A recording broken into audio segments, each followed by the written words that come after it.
guys Pokhara everyone सबैजनालाई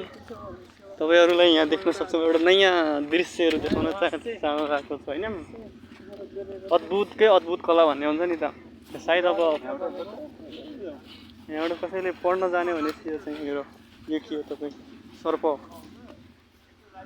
यो सर्प हैन यो कसरी बनाएको के मान्छे हो म नारायण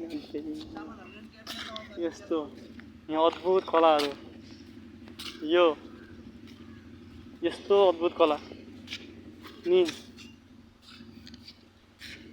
कसरी बनाएको भए त भन त ल यो मान्छेको उसको टाउको जस्तो छ त यहाँ त बम राखेको कि के हो यो लो यो तोटिको यस्तो छ उतापट्टिको यस्तो छ गौतम बुद्धको नाक हो कि कसको यो मा टाउकै काट्दियो रहेछ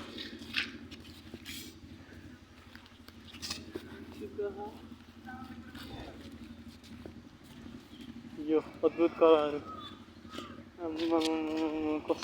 यो अद्भुत कला देख्दाखेरि पोखरामा मान्छे भिजिट गर्न यही कारणले आउने रहेछन् के धेरै जस्तो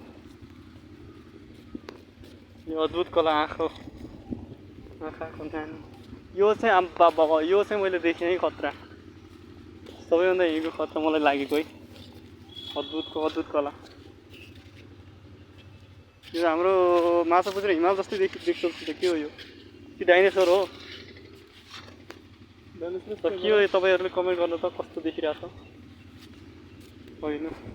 यो गौतम बुद्धको टाउको हो कि क्या हो दुईटाको साच्चै गौतम बुद्धै के हो ए यो के भन्ने चाहिँ कुन भगवानको विरूपाक्षीको मूर्ति त हैन कतै